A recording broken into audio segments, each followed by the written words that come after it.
ஒரு நண்பர் அவசரமாக என்கிட்ட ஓடி வந்தார். அப்புறம் சொன்னார், என்னால் நம்பவே முடியல சார், என் பையனா அப்படி அப்படின்னு சொல்லி ஆச்சரியப்பட்டார். உங்கள் பையன் அப்படி என்ன தான் செஞ்சுட்டான் அப்படின்னு கேட்டேன். என்னால் முடியாத ஒரு காரியத்தை அவன் செஞ்சுட்டான் சார் அப்படின்னார். அது என்னன்னு தான் சொல்லுங்களேன். என்ன 5வது வகுப்பில் அவன் ஒரே தடவையில் தேறிட்டான் சார், அதாவது ஒரே அட்டம்ப்டில் பாஸ் ஆகிருக்கான் அப்படின்னார் மூச்சு வாங்க. கஷ்டப்பட்டு பரீட்சை எழுதுனது அவன், இவருக்கு ஏன் மூச்சு வாங்குது? நம்மால் செய்ய முடியாத ஒரு காரியத்தை இன்னொருத்தர் செய்யும் பொழுது அது நமக்கு ஆச்சரியமாக இருக்குது. சர்க்கஸ் பார்க்குறோம், ஒருத்தர் அந்த இடத்துல தொங்குறார், அது நமக்கு ஆச்சரியம். ஏன்னா அது நம்மால் முடியாத காரியம். நம்மால் முடியாத ஒன்றை அடுத்தவர் எளிதாக செய்யும் பொழுது நாம் மருள்வது இயற்கை. இதை தான் தொல்காப்பியம் மருட்கை அப்படின்னு சொல்லுது. இந்த வியப்பு இருக்குதே, இது 4 வகையில் ஏற்படுறதாக தொல்காப்பியம் சொல்லுது. அது என்ன 4 வகை? முதல் வகை எப்படின்னா புதுமையான அரிய செயல்களை செய்கிறது. 2வது வகை என்னென்னா பெரும் செயல்களை செய்கிறது. 3வது வகை என்னென்னா மிக நுட்பமான செயல்களை செய்கிறது. 4வது வகை என்னென்னா ஆக்கம் தரும் செயல்களை செய்கிறது. புதுமை, பெருமை, சிறுமை, ஆக்கமோடு மதினம் சாலா மருட்கை 4 அப்படிங்கிறது தொல்காப்பியம். இன்றைக்கி விஞ்ஞானம் புதுசு புதுசாக எதையோ கண்டுபிடிக்குது. ஆரம்பத்தில் அது ஆச்சரியமாக இருக்குது, அப்புறம் அது நமக்கு பழகி போடுது. வானொலி பெட்டி புதுசாக வந்தப்போ ஒரு பெட்டி பேசுதுங்கிறது எவ்வளோ பெரிய ஆச்சரியம். இப்போ யாரும் அதை ஆச்சரியமாக பார்க்குறதில்ல. மதினம் சாலா மருட்கை அப்படின்னு ஒரு சொற்றொடர் வருது பாருங்க, அதில் கருத்தாழம் உண்டு. எதை பற்றியும் போதுமான அளவு புரிந்து கொள்ளாத போது ஒருத்தர் ஆச்சரியப்படுறார். புரிந்து கொண்ட பிறகு ஆச்சரியம் மறைஞ்சு போடுது. மிக நுட்பமான செயல்களும் நம்ம ஆச்சரியப்பட வைக்கும். ஒரு அரிசியில் ஒரு திருக்குறள் எழுதி காட்டுறாங்க, ஒரு முட்டை ஓட்டுக்குள்ளே ஓவியம் தீட்டி காட்டுறாங்க.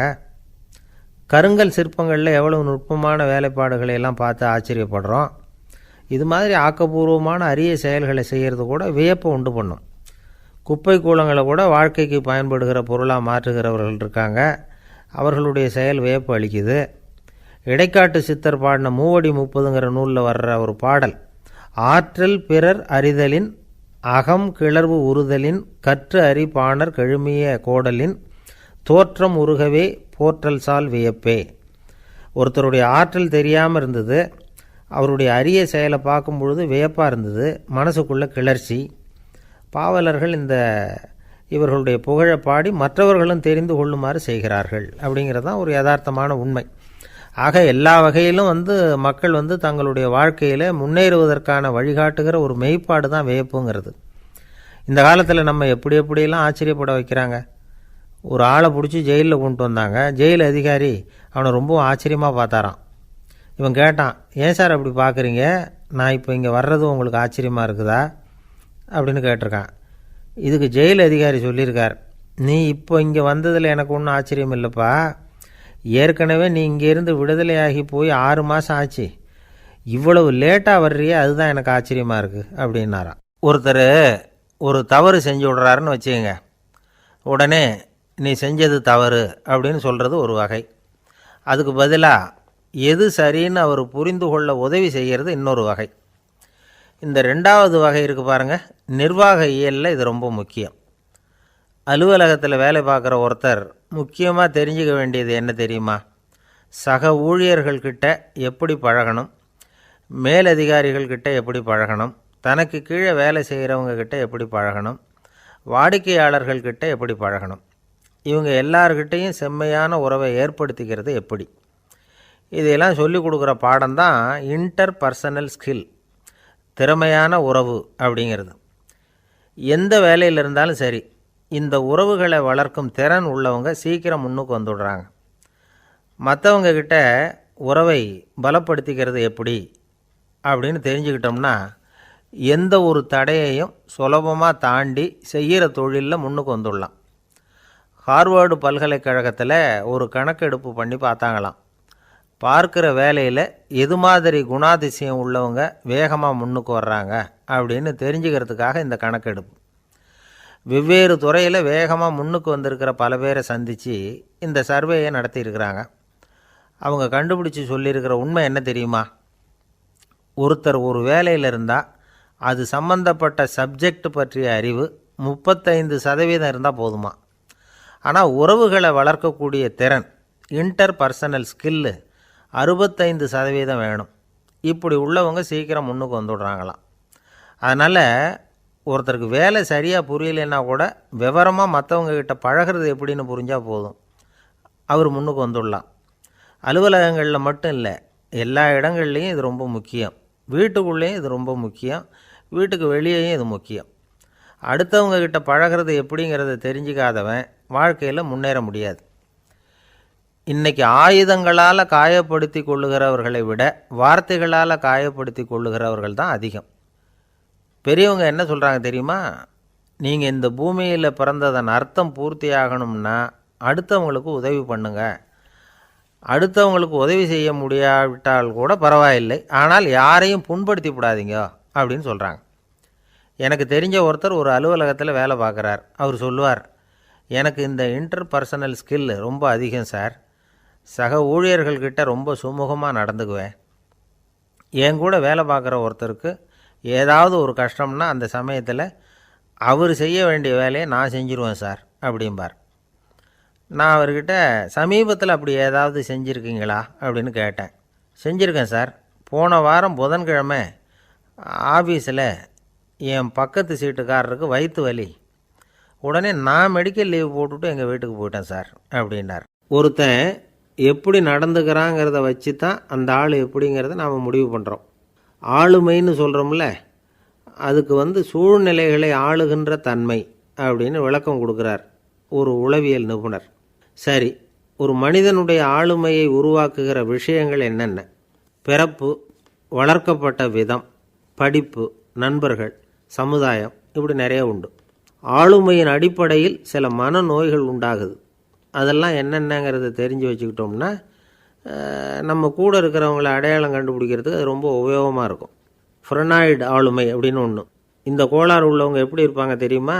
அதிக உணர்ச்சி, சந்தேகம், பொறாமை இதெல்லாம் அதிகமாக இருக்கும். வளைஞ்சு கொடுக்க மாட்டாங்க. அடுத்தவங்களோட இணக்கமான உறவு இருக்காது. அவங்க செய்கிற தப்புக்கெல்லாம் அடுத்தவங்களை குறை சொல்லிகிட்டு இருப்பாங்க. இது ஒரு ரகம். அடுத்தது ஸ்கிசாய்டு ஆளுமை அப்படின்னு சொல்கிறாங்க. இந்த கோளாறு உள்ளவங்க அடுத்தவங்களோட பழக கூச்சப்படுவாங்க. சின்ன வயசுலேயே இது ஆரம்பமாயிடுது. பகல் கனவுலேயே சஞ்சரிப்பாங்க. அவங்களுடைய விரோதம், கோபம் இதை கூட வெளியில் காட்டிக்க முடியாமல் இருப்பாங்க. இவங்களுக்கு அகமுகம், பிரச்சனைகள்லேருந்து ஒதுங்கி எதுலேயும் ஈடுபாடு இல்லாதவங்களாக இருப்பாங்க. இப்படி ஒரு ரகம். அடுத்தது சைக்ளோதமிக் ஆளுமை அப்படின்னு சொல்கிறாங்க. அது என்னென்னா உணர்ச்சிகளில் ஏற்றத்தாழ்வு அதிகமாக இருக்குமா. சில சமயம் பார்த்தா மகிழ்ச்சியாக இருப்பாங்க, சில சமயம் சோகமாக உட்காந்துருப்பாங்க. அவங்க மனநிலைக்கு தகுந்த மாதிரி சமூக நிகழ்ச்சிகளில் பங்கெடுத்துக்குவாங்க. இன்னொரு வகை என்னென்னா எண்ணப்பீடிகை ஆளுமை அப்படின்னு பேர் வச்சுருக்கிறாங்க. அதுக்கு இவங்களுக்கெல்லாம் கரெக்டாக இருக்கணும். எல்லாம் சட்டத்திட்டம் எதுலேயும் ஒரு ஒழுங்குமுறை, இப்படி எதிர்பார்க்குற மனோபாவம். இவங்க எதிர்பார்ப்புக்கும் வரன்முறைக்கும் மற்றவங்க கட்டுப்படணும்னு நினைப்பாங்க. இந்த நிலைமை நீடித்தா என்ன ஆகும் தெரியுமா? அலைக்கழிக்கிற எண்ணங்கள் திரும்ப திரும்ப ஒரே செயலை செய்ய தூண்டுற மனத்தளர்ச்சிக்கு ஆளாயிடுறாங்க. அடுத்தது ஹிஸ்டீரியா ஆளுமை. சின்ன விஷயத்தையெல்லாம் பெருசுப்படுத்தி நாடகமாக்குற நடிகர்கள் இவங்க. உணர்ச்சி அதிகம் உள்ளவங்க.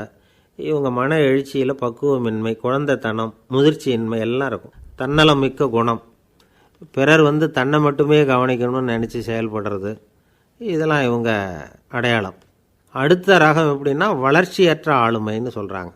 அடுத்தவங்களோட இணங்கி போக முடியாதவங்க, அறிவு, மன எழுச்சி, சமூக உறவு இதில் எல்லாம் போதுமான வளர்ச்சியையும் நிறைவையும் பெற முடியாதவங்க. இவங்களால் வாழ்க்கையில் முன்னேற முடியாது. பிச்சைக்காரங்க, குற்றவாளிகள், இவங்ககிட்டெல்லாம் இது மாதிரியான ஆளுமை அதிகமாக இருக்குமா. அடுத்தது என்னென்னா சோர்வுடைய ஆளுமை. எதுலேயும் உற்சாகம் இல்லாமல் சோர்ந்து போயிருப்பாங்க. அதுக்கெல்லாம் நமக்கு வலிமை இல்லைப்பா அப்படின்னு சொல்லிகிட்டு இருப்பாங்க. சின்ன விஷயங்களுக்கெல்லாம் அதிர்ச்சி அடையிறது, வாழ்வின் சுவையை அனுபவிக்க முடியாதவங்க. இன்னொரு ரகம் இது கொதித்தெழும் ஆளுமைங்கிறாங்க. எதுக்கு எடுத்தாலும் ஆத்திரம், குரோதம், வன் செயல் இதிலெல்லாம் ஈடுபாடு, இப்படி உள்ளவங்க. நத்தை வகை ஆளுமை அப்படின்னு ஒன்று. அடுத்தவங்க மேலே விரோதம் இருக்கும், அடிக்கணுங்கிற எண்ணம் இருக்கும். ஆனால் அதை அப்படியே வெளியில் காட்டாமல் அதே சமயம் அமைதியான முறையில் வெறுப்பை வெளிக்காட்டுற ரகம். இவங்கெல்லாம் பேசாமல் கம்முன்னு இருந்துக்கிட்டே நினச்சதை நிறைவேற்றிக்கிடுவாங்க. முன்ஜாக்கிரதை ஆளுமை அப்படின்னு ஒரு ரகமாக. பாதுகாப்பின்மை, சந்தேகம், முழுமையின்மை, அறவேக்காட்டுத்தனம் இந்த மனப்போக்கு அதிகமாக இருக்கிறதுனால அகம்பாவம், புடிவாதம், எச்சரிக்கை எல்லாம் அளவுக்கு மீறி இருக்கும். இதுவரைக்கும் நாம் பேசிக்கிட்டு இருந்த ஆளுமை பண்புகள் அளவுக்கு அதிகமாக போயிட்டுதுன்னா ஆளுமை கோளாறுகள் ஏற்படும். அதன் அடிப்படையில் மனவியாதிகள் வருமா. அதனால் இணக்கமான எல்லாரும் விரும்புகிற இயல்பான ஆளுமையை பெறுவதற்கு நாம் முயற்சி செய்யணும் அப்படிங்கிறது மனோதத்துவ நிபுணர்களுடைய ஆலோசனை. ஒருத்தர் ஒரு மனோதத்துவ டாக்டரை தேடிட்டு வந்தாராம். டாக்டர், எனக்கு மனசில் ஏதோ வியாதி, ஆளுமை கோளாறு, அதாவது எனக்கு சீக்கிரமாக செத்து போனால் தேவையில்லைன்னு தோணுது அப்படின்னாராம். உடனே அந்த டாக்டர், சரி அப்படின்னா இங்கே இருங்க, நான் வைத்தியம் பார்க்குறேன் அப்படின்னாராம். ஒரு ஊரில் ஒரு ராஜா இருந்தார். பெரிய அரண்மனையில் தான் இருக்கிறார். எல்லா வசதியும் இருந்தது. இருந்தாலும் அவர் எல்லாரும் சொல்கிறது எப்படி தெரியுமா, பிச்சைக்கார ராஜா. அப்படி ஒரு பேர் அவருக்கு நிலச்சி போச்சு. ஜனங்களும் சரி, மற்ற தேசங்களில் உள்ளவங்களும் சரி, அவர் அந்த பேர் சொல்லியே குறிப்பிடுறது வழக்கமாக போட்டுது. இது அவருக்கு ரொம்ப கவலையாக போச்சு. என்ன இது, நம்மளை தேடி வர்றவங்களுக்கெல்லாம் நாம் சோறு போடுறோம், நம்ம புகழ்ந்து பாடல் ஏற்றி கொண்டு வர்ற புலவர்களுக்கெல்லாம் அவங்க எப்படி வந்தாலும் ஒருவேளை சோறு போடணுங்கிறது உத்தரவு. இவ்வளவுலாம் செஞ்சும் நம்மளை போய் பிச்சைக்கார ராஜான்னு எல்லாரும் சொல்கிறாங்களே, அது ஏன், எதுக்காக இப்படி சொல்கிறாங்க? இதுதான் ராஜாவுக்கு குழப்பம். சரி, இதை பற்றி நம்ம அமைச்சர்கள்கிட்ட கேட்கலாமா அப்படின்னு யோசனை பண்ணார். இந்த விஷயத்தை போய் அவங்கக்கிட்ட எப்படி கேட்குறதுன்னு அவருக்கு தயக்கமாக இருந்தது. கௌரவ குறைச்சலாக தெரிஞ்சுது அவருக்கு. சரி, சாதாரண குடிமக்கள்கிட்ட இதை பற்றி கேட்கலாமா அப்படின்னு யோசனை பண்ணார். கேட்கலாம், ஆனால் அவங்க யாரும் ராஜா முன்னாடி நின்று தைரியமாக பேசக்கூடிய அளவுக்கு இல்லை. ராஜாவோட குழப்பம் நாளுக்கு நாள் அதிகமாக போச்சு. கடைசியாக அவர் ஒரு முடிவுக்கு வந்தார். அதாவது இதை பற்றி ஒரு பிச்சைக்காரங்கிட்டே கேட்டு பார்த்துட்டா என்ன. இதுதான் அவர் பண்ண முடிவு. உடனே மாறு வேஷம் போட்டுக்கிட்டு நகர்வலம் போனார். ஒரு பிச்சைக்காரனை கண்டுபிடிச்சார். இதை பாருப்பா, நம்ம ராஜாவை எல்லாரும் பிச்சைக்கார ராஜான்னே சொல்கிறாங்களே, அதுக்கு என்ன காரணமாக இருக்கும் அப்படின்னு கேட்டார். அதுக்கு அவன் சொல்கிறான், இதுக்கான பதிலை இன்னும் ஒரு 30 நாளில் சொல்கிறேன் அப்படின்னா. உடனே இவருக்கு சந்தோஷம். உண்மையை அவங்ககிட்ட சொன்னார். நான் வேறு யாரும் இல்லை, நான் தான் இந்த நாட்டு ராஜா. இப்போ நீ என் கூடவே வந்துடும், அரண்மனையிலேயே தங்கிக்கோ. 30 நாள் கழித்து எனக்கு பதில் சொல்லிவிட்டு அதுக்கப்புறமா நீ போகலாம் அப்படின்னு சொல்லி அழைச்சிட்டு வந்துட்டார். அரண்மனையில் ஒரு மூலையில் அவன் தங்கறதுக்கு இடம் கொடுத்தார். தினம் 2 வேளையும் இவனுக்கு சோறு போடுங்க அப்படின்னு உத்தரவு போட்டார். ராஜா கொடுத்த இடத்துல போய் உக்காந்துக்கிட்டான் அந்த பிச்சைக்காரன். தினமும் அந்த அரண்மனையில் நடக்கிறதையெல்லாம் கவனிச்சிக்கிட்டு வந்தான். வேளைக்கு சாப்பாடு வரும், சாப்பிட்டுக்கிட்டு இருக்கான். இப்படி 30 நாள் முடிஞ்சுது. ராஜா வந்தார். என்ன, என்னோட கேள்விக்கு பதில் என்னன்னு கண்டுபிடிச்சிட்டியான்னார். கண்டுபிடிச்சிட்டேன்னா. என்ன எல்லாரும் பிச்சைக்கார ராஜான்னு சொல்கிறாங்களே, அது நியாயமாக படுதா உனக்குன்னு கேட்டார். நியாயமாக தான் படுது, சந்தேகம் இல்லாமல் நீங்கள் பிச்சைக்கார ராஜா தான். என்ன தான் நீங்கள் வசதியோடவும் படைபலத்தோடவும் இருந்தால் கூட நீங்கள் எங்கள் வர்க்கத்தை சேர்ந்த ஆசாமி தான் அப்படின்னு அடித்து சொல்லிவிட்டான் அந்த ஆள். ஏனால் அப்படி சொல்கிறேன்னு கேட்டார் இவர். அரசே, ஒரு உண்மையை கண்டுபிடிச்சி சொல்கிறதா நான் உங்ககிட்ட சொன்னேன். நீங்கள் ராஜ பரம்பரைன்னா உடனே உங்கள் கழுத்தில் கிடக்கிற முத்து மாலையை கழட்டி பரிசாக கொடுத்துருப்பீங்க, பொன்னையும் மணியையும் கொடுத்துருப்பீங்க. ஆனால் நீங்கள் அப்படி செய்யலை. என்னை ஒரு மூலையில் உட்கார வச்சு 2 வேளை சோறு போட சொன்னீங்க.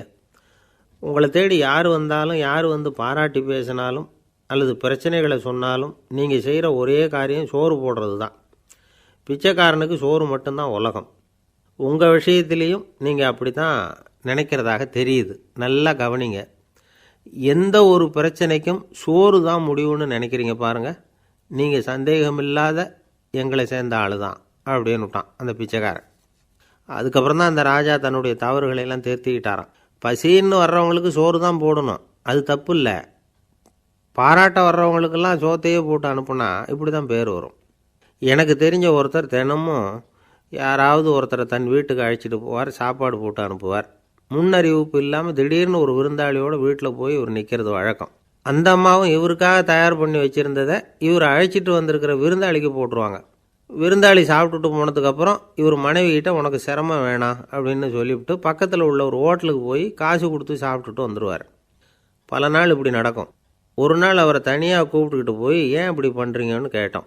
அதுக்கு அவர் சொல்கிறாரு, எங்கள் வீட்டு சாப்பாட்டிலேருந்து தப்பிக்கிறதுக்கு எனக்கு வேறு வழி எதுவும் தெரியல சார், அதனால தான் இப்படி பண்ணிகிட்ருக்கிறேன் அப்படின்னார் ரொம்ப பரிதாபமாக. ஒரு மனுஷனுக்கு 3 விதத்தில் கர்வம் உண்டாகிறதுக்கு வாய்ப்பு உண்டு. பணம், பதவி, புகழ். பணம் அதிகமாக வந்தால் கர்வம் வரலாம், பதவி பெருசாக வந்துட்டுதுன்னா கர்வம் வரலாம், புகழ் அதிகமாக போனாலும் கர்வம் வரலாம். இந்த 3 வகையான கர்வத்துக்கும் இடம் கொடுக்காமல் இருக்கிறாங்க பாருங்கள், அவங்க தான் சிறந்த மனிதர்கள். ஒரு பெரிய பொறுப்பில் இருக்கிறவங்களுக்கு கர்வம் வந்துடக்கூடாது. அப்படி வந்துட்டுதுன்னா அது எல்லாருக்கும் இடைஞ்சல். ஒரு ராஜா இருந்தார். அவர் ஒரு நாள் தன்னுடைய தலைநகரத்தை சுற்றி வந்துக்கிட்டு இருந்தார். ஒரு இடத்துல ஒரு அழகான நிலத்தை பார்த்தார். ஆஹா, இந்த இடத்துல நமக்குன்னு ஒரு மாளிகையை கட்டினா எவ்வளோ நல்லாயிருக்கும் அப்படின்னு நினச்சார். ராஜா நினச்சா அது முடியாத காரியமா? சரி, இந்த நிலம் யாருக்கு சொந்தம்னு விசாரிங்க அப்படின்னார் பக்கத்தில் இருந்தவங்கக்கிட்ட. அவங்கெல்லாம் ஓடி போய் விசாரித்தாங்க. அந்த இடம் ஒரு வயசான கிழவிக்கு சொந்தம், வயசான அம்மாவுக்கு சொந்தமாக. அந்த அம்மா தான் அதில் ஒரு குடிசையை போட்டு குடியிருந்துகிட்டு இருக்கிறாங்க. சரி, அந்த நிலத்துக்கு ஒரு விலையை நிர்ணயம் பண்ணி அதை அந்த வயசான அம்மாக்கிட்ட கொடுத்துருங்கோ அப்படின்னு உத்தரவு போட்டார் ராஜா. ஆனால் அந்த அம்மா, இது எங்கள் பூர்வீக இடம், இதை விற்க மாட்டேன் அப்படின்னு சொல்லிவிட்டுது. சரி, 2 பங்கு விலை கொடுக்குறோம்னு சொல்லி பாருங்க அப்படின்னாங்க. அப்படியே சொன்னாங்க அரண்மனை ஆட்கள். அதுக்கும் சம்மதிக்கலை அந்த அம்மா. இதை கேள்விப்பட்டதும் ராஜாவுக்கு கோபம் வந்துட்டுது. தன்னுடைய ஆளுங்களை கூப்பிட்டார். போய் அந்த குடிசையை பிரித்து எறிங்க, காசெல்லாம் ஒன்றும் கொடுக்காதீங்க அப்படின்னு கத்தினார். அவ்வளோதான். அடுத்த நிமிஷம் அரண்மனை ஆசாமிகள் போனாங்க, குடிசையை பிரித்து எரிஞ்சாங்க. அந்த வயசான அம்மா இருக்குது, அதுவும் அந்த இடத்த விட்டு துரத்தி விட்டாங்க. அந்த இடத்துல ஒரு அரச மாளிகையை கட்டி முடிச்சிட்டாங்க. அந்த வயசான அம்மா பாவம், ராஜாவே இப்படி பண்ணால் யார்கிட்ட போய் முறையிட முடியும்? ஒரு ஞானி இருந்தார், அவர்கிட்ட போய் சொன்னாங்க. அவர் இவங்க சொன்னதை கேட்டு மனசில் வச்சுக்கிட்டார். ஒரு நாள் அந்த ராஜாவே இந்த ஞானியை கூப்பிட்டார். புதுசாக ஒரு மாளிகை கட்டியிருக்கிறேன், வந்து பாருங்கன்னு. சரின்னு சொல்லி இந்த பெரியவர் ஒரு நாள் அந்த மாளிகைக்கு போனார். சும்மா போகல, ஒரு கழுதையையும் ஓட்டிகிட்டு போனார். கொஞ்சம் சாக்குகள், வெத்து சாக்கு, அதையும் எடுத்து கழுதை முதுகில் போட்டு கழுதையை ஓட்டிகிட்டு போகிறார். ராஜா பார்த்தார். அவருக்கு இது ஆச்சரியமாக இருந்தது. என்ன இது, மாளிகைக்கு வந்துட்டு போங்கன்னு கூப்பிட்டா கழுதை சாக்கு இதெல்லாம் கூப்பிட்டு வராரே, ஒன்றும் புரியலையேன்னு நினச்சார். எதுக்காக இதெல்லாம்னு கேட்டார். அரசருடைய தோட்டத்திலேருந்து கொஞ்சம் மண் எடுத்துகிட்டு போகிறதுக்கு ஆசைப்படுறேன், அதுக்கு நீங்கள் அனுமதி கொடுக்கணும் அப்படின்னாரு இவர். இது என்ன வேடிக்கையான கோரிக்கையாக இருக்குது அப்படின்னு நினச்சார் ராஜா. இருந்தாலும் மண்ணு தானே கேட்குறாரு, எடுத்துகிட்டு போகட்டுமே அப்படின்னு நினச்சார். சரின்னு அனுமதி கொடுத்தார். அந்த பெரியவர் தோட்டத்துக்கு போனார், மண்ணை வெட்டினார், சாக்கில் போட்டு நிரப்புனார். ராஜாவை கொஞ்சம் கிட்ட வாங்கன்னு கூப்பிட்டார். இந்த மண் மூட்டையை தூக்கி கழுதையோட முதுகில் வைக்கணும், கொஞ்சம் உதவி பண்ணுங்கன்னார். ஓ, பண்ணுறேனே அப்படின்னு சொல்லி ராஜா கிட்ட போனார். மூட்டையை தூக்கி பார்க்குறாரு, முடியல, திணறி போட்டார். இப்போ அந்த ஞானி பேசினாராம். அரசே, இந்த ஒரு சாக்கு மண்ணையே உங்களால் தூக்க முடியல, அந்த கிழவிகிட்ட இருந்து அந்த அக்கிரமமாக அபகரித்த இந்த தோட்டம் பூராவையும் சுமக்கணும்னு ஆசைப்படுறீங்களே, அது உங்களால் முடியுமா அப்படின்னு கேட்டாராம். ராஜா யோசனை பண்ண ஆரம்பித்தார். தன்னுடைய செயலுக்காக வருத்தப்பட்டாராம். அந்த வயசான அம்மாவை உடனடியாக வரவழைச்சார். தாயே, தப்பு பண்ணிட்டேன், என்னை மன்னிச்சுக்குங்க, இன்னையிலேருந்து இந்த மாளிகையும் தோட்டமும் உங்களுக்கு தான் சொந்தம் அப்படின்னு சொல்லிவிட்டாராம். போகிறப்ப இந்த உலகத்திலேருந்து எண்ணத்தை எடுத்துகிட்டு போக போகிறோம், அதனால் ரொம்பவும் அலட்டிக்க வேண்டியதில்லை, கர்வப்பட வேண்டியதில்லை அப்படிங்கிறது ஒரு பெரிய உபதேசம். ஒரு பெரிய மனுஷன் சாக கிடந்தார், ரொம்பவும் அழுதார். ஏன் அழறீங்க அப்படின்னு கேட்டாங்க சுற்றி இருந்தவங்க. நான் சாகிறதுக்காக கவலைப்படலை, நான் நம்ம ஜனங்களுக்காக எவ்வளவோ காரியம்லாம் செஞ்சுக்கிட்டு வந்தேன். நான் செஞ்சுக்கிட்டு வந்த சேவையை இனிமேல் யார் செய்ய போகிறாங்க, அது யாரால் முடியும், அதை நினச்சி தான் அழறேன் அப்படின்னாராம். ஒருத்தர் முன்னாடி வந்தார். அதுக்காக நீங்கள் கவலைப்படாதீங்க, உங்கள் சேவையை தொடர்ந்து செய்கிறதுக்கு என்ன மாதிரி இளைஞர் பட்டாலும் தயாராக இருக்குது, இருந்தாலும் எங்கள் கவலை என்னென்னா அப்படின்னு இழுத்தார். என்ன சொல்லுங்கன்னு கேட்டார் அவர். நீங்கள் இது வரைக்கும் என்ன சேவை செஞ்சுக்கிட்டு வந்தீங்க, அதுதான் எங்களுக்கு இன்னமும் புரியாத புதிராக இருக்குது அப்படின்னாராம் அவர். ஆஃபீஸை முடிஞ்சு வீட்டுக்கு போகிற சமயத்தில் ஒருத்தர் கடைக்கு போய் ஸ்வீட் வாங்கினார். சரி, வீட்டுக்கு பிள்ளைங்களுக்கு தான் வாங்கிட்டு போகிறார் அப்படின்னு மற்றவங்க நினச்சாங்க. அவர் அப்படி செய்யலை. அந்த இடத்துலையே பொட்டலத்தை பிரித்தார். திருட மாதிரி அப்படியே சுற்றி ஒரு தரம் பார்த்துக்கிட்டார். யாரும் தெரிஞ்சவங்க இல்லைங்கிறத முடிவு பண்ணிவிட்டு அவசரமாக அதை அப்படியே போட்டு முழுகிவிட்டு கையை தொடச்சிக்கிட்டு நல்ல புள்ள மாதிரி நடந்து போக ஆரம்பிச்சிட்டார். அவர் யாருன்னா, அவரோட பிரச்சனை எல்லாருக்கும் தெரியாது, சில பேருக்கு தான் தெரியும். அதாவது அவர் உடம்பில் சர்க்கரை இருக்குதுன்னு டாக்டர் சொல்லிவிட்டாராம். அதனால் வீட்டில் சர்க்கரையே இவர் கண்ணில் காட்டுறதில்ல. அதனால் இவர் யார் கண்ணிலையும் படாமல் இப்படிப்பட்ட வேலைகள்லாம் செய்கிறது வழக்கம். யாருக்கும் தெரியாமல் இப்படி ஸ்வீட்டை வாங்கி சாப்பிட்டுட்டு அவர் பாட்டுக்கு போயிடுறது. இப்படிப்பட்டவங்களுக்கெல்லாம் கொஞ்சம் ஆறுதலான தகவல் இன்றைக்கி. அது என்னென்னா, நாம் சாப்பிட்ற சர்க்கரைக்கும் நம்ம உடம்பில் உள்ள சில கோளாறுகளுக்கும் அப்படி என்ன தான் சம்மந்தம் இருக்குது. இதை பற்றி சமீபத்தில் சில ஆராய்ச்சிகள்லாம் நடந்திருக்குது. ஏன்னா சர்க்கரைன்னாவே விஷம் மாதிரி அதை பார்க்குறவங்களும் சில பேர் உண்டு. சின்ன பிள்ளைங்களுக்கு வயத்தில் பூச்சி உண்டாகிறதுலேருந்து பெரியவங்களுக்கு நீரிழிவு வர்ற வரைக்கும் எல்லாத்துக்கும் சர்க்கரை தான் காரணம்னு சொல்லிகிட்டு இருக்கிறோம். ஆனால் அந்த அளவுக்கு பயப்பட வேண்டிய அவசியம் இல்லை அப்படின்னு சொல்கிறாங்க. சர்க்கரை வியாதி, இருதய நோய், பித்த நீர்ப்பை நோய், இதெல்லாம் சில நோய்கள்லாம் நாம் சாப்பிட்ற சர்க்கரைக்கும் தொடர்பு இருக்குன்னு நினைக்கிறோம். ஆனால் அப்படி சம்பந்தம் உண்டுங்கிறதுக்கு போதுமான அளவுக்கு ஆதாரம் இல்லை அப்படிங்கிறாங்க ஆராய்ச்சியாளர்கள். ஒரே ஒரு சம்பந்தம் தான் உறுதியாக இருக்குதான். அதுவும் இந்த பல் சிதைவு அப்படின்னு இருக்கு இல்லையா, அந்த சர்க்கரை சாப்பிட்றதுக்கும் இந்த பல் சிதைவுக்கும் சம்பந்தம் இருக்குது அப்படிங்கிறத மட்டும் உறுதியாக சொல்கிறாங்க. சர்க்கரைன்னா நாம் சாப்பிட்ற ஜீனி மட்டும் இல்லை, பழம், காய்கறி, பால், தேன், இப்படி எல்லாத்துலேயும் அது இருக்குது. கேரட்டு கொடுக்குற சத்தில் 88% சர்க்கரை, ஆப்பிள் கொடுக்குற சக்தியில் 95% சர்க்கரை. இது ஜீனி சர்க்கரை, இது ஆப்பிள் சர்க்கரை அப்படிங்கிற வித்தியாசம்லாம் உடம்புக்கு கிடையாது. ரெண்டுமே உடனடியாக சக்தி கொடுக்குது. ஒரு ஸ்பூன் சர்க்கரையில் 16 கலோரி தான் சத்து இருக்குது. அதிகமாக சர்க்கரை சாப்பிட்டா நீரிழிவு வந்துருங்கிறது தப்பான ஒரு அபிப்பிராயம். டயபெட்டிஸுங்கிறது ஒரு மெட்டபாலிக் டிஸார்டர், அவ்வளவுதான். அதாவது நாம் சாப்பிட்ற சர்க்கரையை நம்ம உடம்பு திறமையாக உபயோகப்படுத்திக்க முடியல அப்படின்னு அர்த்தம். அதனால தான் அதிகமாக இனிப்பு வேணாம்னு சொல்கிறோம். ஏற்கனவே உடம்பால் முடியாத ஒன்றை மறுபடியும் அது தலையில் சுமத்தி அதிகமாக வேலை வாங்க வேணாமே அப்படிங்கிறதுக்காக தான். ஆகாரத்தில் அதிகமாக சர்க்கரை இருந்தால் அதனால் உடனே சர்க்கரை வியாதி வந்துடும்ங்கிறதுக்கு விஞ்ஞான ரீதியாக போதுமான ஆதாரம் இல்லை. அதனால் எப்போவாவது அதிகமாக ஸ்வீட்டு சாப்பிட்டுட்டா ஐயோ அதிகமாக சாப்பிட்டோமோ என்ன பண்ண போகுது தெரியலையே அப்படின்னு நினச்சி மனசை போட்டு குழப்பிக்க வேண்டியதில்லை. பொதுவாக எதுவுமே அதிகமாக வேண்டாம், எல்லாம் சீராக இருந்தால் போதும். நீரிழிவுங்கிறது புதுசாக வந்துட்ட ஒரு நோய் இல்லை, ரொம்ப காலமாகவே இருக்கிற ஒன்று தான். நம்ம முன்னோர்கள் இதை மதுமேகம் அப்படின்னு சொல்லுவாங்க. அதை கட்டுப்படுத்துறதுக்கு அவங்களே சில வழிமுறையை சொல்லி வச்சுருக்கிறாங்க. அது என்னென்னா வேறு ஒன்றும் இல்லை, இந்த பாவக்காய், முள்ளங்கி, அருகம்புல், அவ்வளவுதான். வெள்ளை முள்ளங்கி இருக்குல்ல, அதை வாரத்துக்கு 3 நாள் சாப்பிட்டுக்கிட்டு வாங்க. நூலுக்கோல் ரொம்ப நல்லது. இல்லைன்னா முள்ளங்கி சாறு 1 ounce சாப்பிட்டுட்டு வரலாம். ரத்தத்தில் சேர்கிற சர்க்கரை அளவை இதெல்லாம் கட்டுப்படுத்துது. சிறுநீரில் காணப்படுகிற சர்க்கரை அளவையும் சமநிலைப்படுத்துது. தினமும் ஆகாரத்தில் கோதுமை, கேழ்வரகு, வெந்தயம், கருவேப்பிலை, சோயாபீன்ஸ் எது கிடைக்குதோ சேர்த்துக்கலாம். இப்படிலாம் செஞ்சுக்கிட்டு வந்தால் அப்புறம் வீட்டுக்கு தெரியாமல் கடையில் போய் நின்றுக்கிட்டு ஸ்வீட் வாங்கி திருட்டுத்தனமாக சாப்பிட வேண்டிய அவசியமே உங்களுக்கு வராது. 2 ஆசாமிகள் கடற்கரையில் உட்காந்து சாவகாசமாக பேசிக்கிட்டு இருந்தாங்களாம். ஒருத்தர் சொன்னார், இன்னொருத்தருக்கு தெரியாமல் ஸ்வீட்டு சாப்பிட்றதே எப்பவும் இடைஞ்சல் தான் சார். நேற்றுக்கு பாருங்கள், அப்படி தான் சாப்பிட்டுக்கிட்டு இருந்தேன், வீட்டுக்காரி கண்ணில் போட்டுவிட்டுது, அதுக்கப்புறம் ஒரே ரகலையாக போச்சு அப்படின்னாராம். எனக்கு கூட அப்படி தான் சார் ஆகிட்டுது, ஒரே ரகலை அப்படின்னாராம் இன்னொருத்தர். நீங்கள் சாப்பிட்டதும் உங்கள் வீட்டுக்காரங்க கண்ணில் போட்டுவிட்டுதா சார் அப்படின்னு கேட்டிருக்கார் இவர். அதுக்கு அவர் சொன்னாராம், அப்படி இல்லை சார், கடைக்காரர் கண்ணில் போட்டுவிட்டுதோ, நான் அவருக்கு தெரியாமல் அந்த ஸ்வீட்டை அவர் கடையிலேருந்து எடுத்திருந்தேன் அப்படின்னு விளக்கம் கொடுத்தாராம் இந்த ஆள். இயேசுநாதர்கிட்ட ஒருத்தர் கேட்டாராம், இயேசுவே என்னை எவ்வளவு நேசிக்கிறீர்கள் அப்படின்னு. அவர் தன்னுடைய 2 கைகளையும் அகல விரித்து இவ்வளவு என்று சொல்லி சிலுவையில் உயிர் நீத்தார் அப்படின்னு சொல்லுவாங்க. அதாவது அந்த நேசிப்புக்கு எல்லை கிடையாது, அதே போல் மன்னிப்புக்கும் எல்லை கிடையாது. இது இயேசுநாதர் சொல்லி கொடுத்த ஒரு பாடம். இயேசுனுடைய சீடர்களில் ஒருத்தன் பீட்டர், அவன் ஒரு நாள் இயேசுநாதர்கிட்ட கேட்டிருக்கான், இயேசுவே நான் என்னுடைய தம்பிக்கிட்ட அடிக்கடி சண்டை போட்டுக்கிட்டு இருக்கிறேன், என்னுடைய சகோதரன் கூட, அவனை நான் எத்தனை தடவை மன்னிக்கிறது? ஏற்கனவே 7 தடவை அவனை மன்னிச்சுட்டேன் அப்படின்னு சொல்லியிருக்கிறான். அப்போது இயேசு சொன்னாராம், மன்னிக்கிறதுக்கு எத்தனை தடவைங்கிற கணக்கெல்லாம் கிடையாது, எத்தனை தடவை உன்னுடைய சகோதரன் உன்னை கோபப்படுத்துகிறானோ அத்தனை தடவை நீ மன்னிக்கிறதுக்கும் தயாராக இருக்கணும், அதுதான் அப்படின்னு சொன்னாராம்.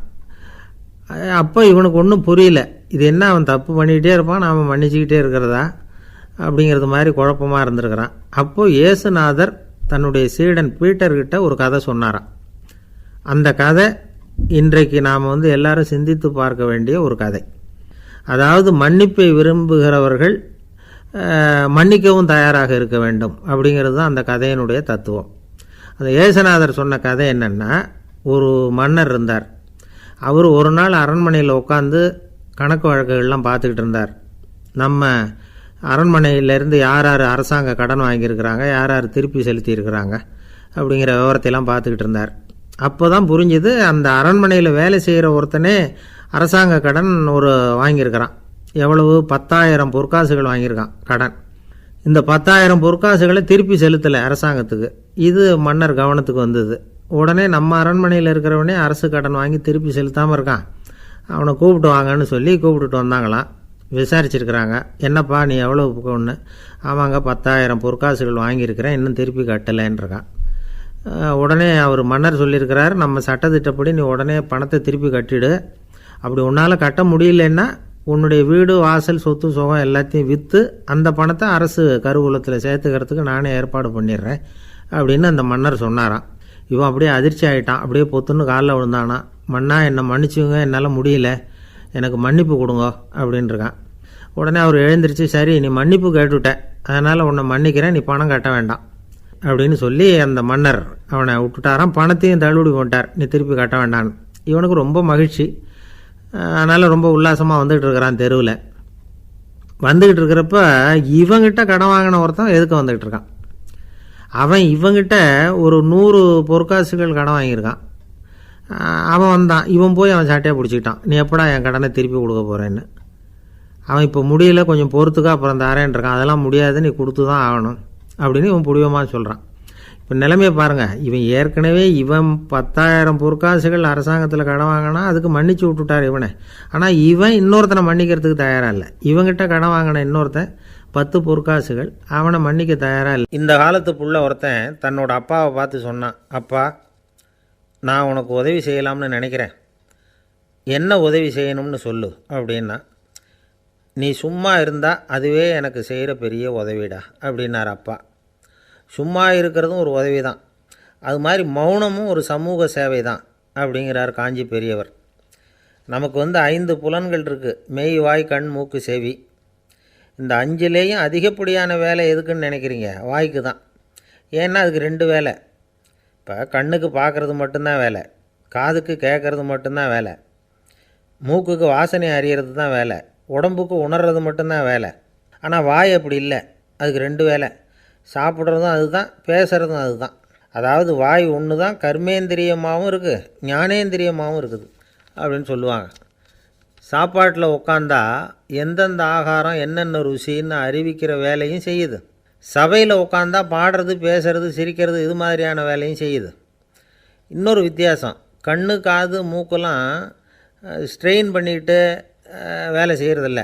ஒரு ரோஜா பூ பார்த்தா உடனே மூக்கு அப்படியும் இப்படியும் அசைய ஆரம்பிக்கிறதில்ல. ஒரு சங்கீதத்தை கேட்ட உடனே காது ஆட ஆரம்பிக்காது. ஆனால் வாய் அப்படி இல்லை, அது பேசினாலும் சரி சாப்பிட்டாலும் சரி அசைஞ்சு தான் ஆகணும். ஆக மற்றதை விட வாய்க்கு வேலை ஜாஸ்தின்னு தெரியுது. சாப்பிட்றது பேசுறது அப்படின்னு 2 காரியம் அதுக்கு. இப்படி 2 காரியம் இருக்கிறதுனால அது 2ஐயும் பாதியாக குறைச்சிக்கணுங்கிறது கடவுள் அபிப்பிராயமாக இருக்கணும் அப்படிங்கிறார் காஞ்சி பெரியவர். ஆனால் இப்போ நாம் அப்படியே நடந்துக்கிறோம், அதுக்கு நேர்மாறாக நடந்துக்கிறோம். நாம் சாப்பிட்றதும் அதிகம், பேசுகிறதும் அதிகம், 2 வேலையையும் தேவைக்கு அதிகமாகவே செய்கிறோம். வாய் தான் ரொம்ப ஓவர் ஒர்க்குடு. அதுக்கு ஓய்வு கொடுத்தா உடம்பும் நல்லாயிருக்கும், உலகமும் நல்லாயிருக்கும். மௌன விரதம் இருக்கிறதெல்லாம் எதுக்காக நினைக்கிறீங்க? இதுக்காக தான். இந்த காலத்தில் மௌனமாக இருக்கிறவங்கெல்லாம் மகத்தான தொண்டு செய்கிறாங்க அப்படின்னு தான் சொல்லணும். சத்தம் அதிகமாக போய் தான் சவுண்டு பொல்யூஷன் வருது. அது மட்டும் இல்லை, மௌனமாக இருந்தால் சண்டை சச்சரவே வராது. மௌனம் கலக நாஸ்தி. ஆக இதுவும் ஒரு சமூக சேவை தான். நமக்கு தான் வாய் இருக்குதுங்கிறதுக்காக வசமாக சாப்பிட்றதும் தப்பு, வளவளன்னு பேசுகிறதும் தப்பு. ஒரு கருத்தை சொல்கிறதுக்கு ஒரே ஒரு சொல்லு போதும் அப்படின்னு இருக்கும்பொழுது 2 சொற்களை செலவு பண்ணாதே. எவ்வளவு சொன்னாலும் அதனால் ஒரு பயனும் விளையாது அப்படின்னு தெரிய வருமேயானால் அந்த ஒரு சொல்லையும் விரயம் பண்ணாதே அப்படிங்கிறார் ஒரு அறிஞர். எல்லா குணங்கள்லேயும் மௌனம்தான் சிறந்தது அப்படிங்கிறார் ஒருத்தர். மௌனமாக இருக்கிறது மூலமாக மற்றவர்கள் குறைகளை நம்மளால் தெரிஞ்சிக்க முடியும். அதே சமயத்தில் நம்மக்கிட்ட இருக்கிற குறைகளை மற்றவங்களுக்கு தெரியாமல் மறைச்சிக்கவும் முடியுங்கிறார் அவர். உண்மைதானே? ஒரு பெரிய மேடை பேச்சாளர், பொது வாழ்க்கையில் 25 வருஷ காலமாக ஈடுபட்டிருக்கிறவர். அவர் மனைவி ஒரு நாள் சொன்னாங்க, எங்கள் வீட்டுக்காரர் 25 வருஷ காலமாக பொது வாழ்வில் ஈடுபட்டிருந்தா கூட இந்த மாதம் 10ஆம் தேதியிலிருந்து தான் மக்களுக்கு சேவை செய்ய ஆரம்பிச்சிருக்கார். அப்படின்னாங்க ரொம்ப பெருமையாக. 10ஆம் தேதிக்கு அப்படி என்ன விசேஷம் அப்படின்னு கேட்டோம். அன்னையிலேருந்து தான் அவர் மேடையில் பேசுகிறத நிறுத்தினார் அப்படின்னாங்க அந்த அம்மா.